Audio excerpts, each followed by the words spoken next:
So we are moving beyond thought, not back, we step beyond thought. This is humanity's destiny. And it's urgent now, not in the sense of, oh, we must get there.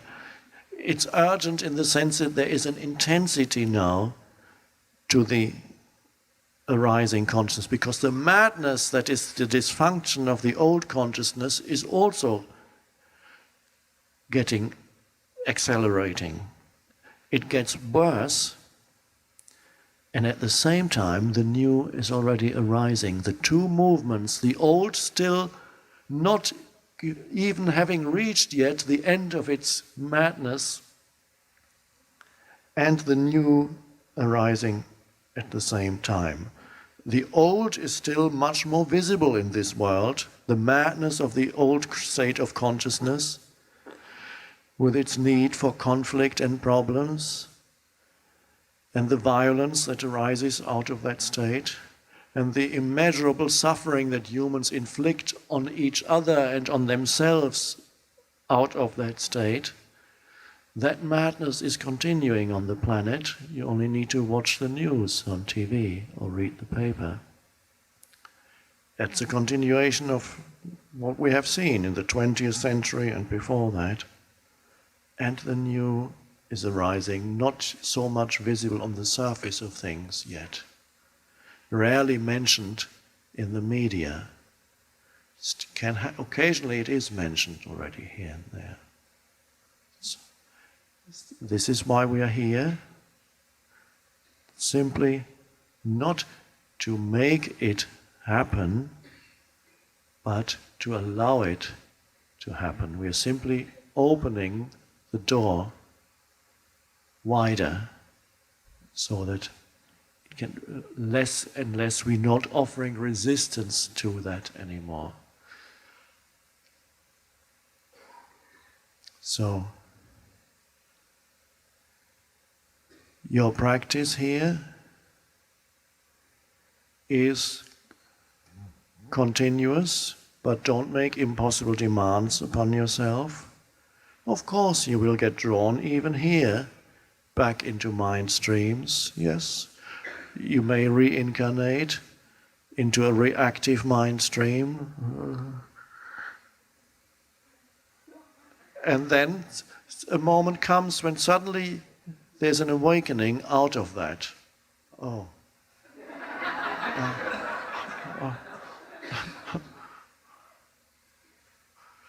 And you can see how clear, how obvious the difference between the states of the awakened state. A moment ago you were in that heaviness, that dense energy. And suddenly you step out, and it's also like having left, when you're on the plane, it goes through the clouds, and suddenly the clouds are underneath you. And there's vast, clear space, infinite. And the clouds are still there, but you're not in them anymore.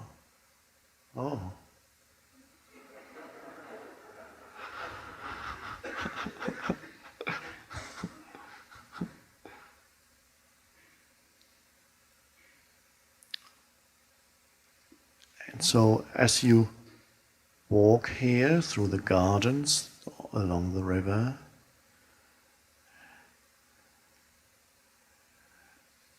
see if you can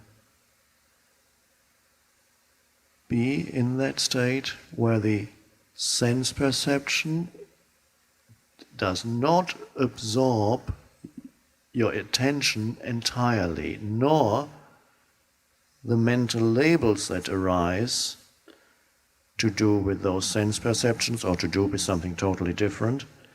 They don't absorb your attention totally. Attention remains free as the field of attention. In other words, you perceive in and through stillness. without needing to label everything immediately through the mind. Of course, you know you're looking at this flower, you know it's a flower without having to tell yourself that this is a flower. You know it's beautiful without having to tell yourself that it's beautiful. And so you realize that there is vast knowing beyond mental labels and concepts. And then you know far more than you could ever know through labels or concepts, because you sense there is a depth to that which we call flower and an aliveness to that which we call flower. That mystery that is not explained by the label flower at all. That mystery that is covered up by the label flower and gives you the delusion that now you know what it is. Just a sound. You've made a sound that has come out of your mouth, or you've uttered the sound in your mind, and that gives you the delusion that you know what that is. Children are told that when they learn a language, the delusion is reinforced every time you tell a child, that's called such and such. I have forgotten the names of flowers. What's that? Gladioli. This is a gladioli, if that's what it is. And the child will believe you. Dreadful.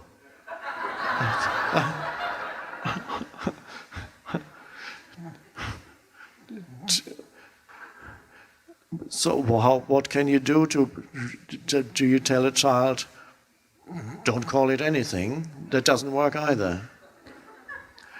But you might say to a child, well, look at it, smell it, touch it. Look. And then, as an afterthought, yeah, you can say, oh, by the way, we call it such and such, instead of saying, it is such and such. Then that creates some distance from the label, so that the child doesn't totally believe in that label, because then you get more and more trapped in concepts and labels until you reach the age of, then finally at 18, you're totally imprisoned. You've been through the system that has done it even more to you, and you're totally imprisoned in a conceptualized reality of mental labels that concern both the world around you, and they're all conditioning. All the surrounding culture has conditioned you with whatever mental labels they've put into you, and you inhabit a conceptualized reality, not knowing how dead your universe has become, how dead and deadened your reality has become. And you live equally in a conceptualized sense of self. You make yourself into mental concepts, and so this is the essence of not knowing who you are. That's the essence of this false self.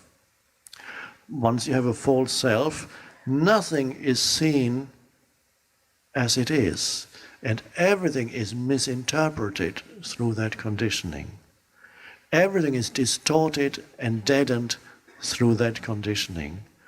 And that's how people live. And that is our entire civilization has come out of that. And is it surprising how mad the civilization is? Of course it's not surprising, considering the state of consciousness out of which it has come. So we are stepping out of that, the compulsion to label continuously, and so you move here, you walk through the gardens and along the river, and what arises is the state that is free of the need to label. And should a label arise in you as you walk, which is a thought, you recognize it as just a thought and not it.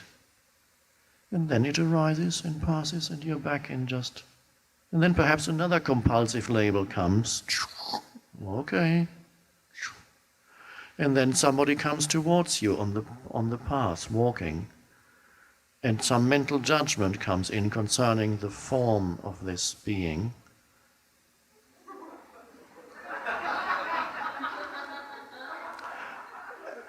And you recognize it as a thought, no more.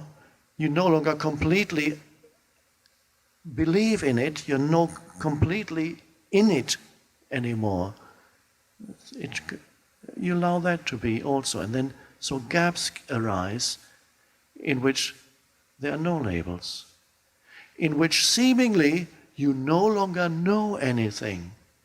And that's why it's a little bit frightening for some people to enter that realm, because it seems at first as if you no longer knew. And how can I need to know what's going on here. I need to judge it in some way, classify it in some way.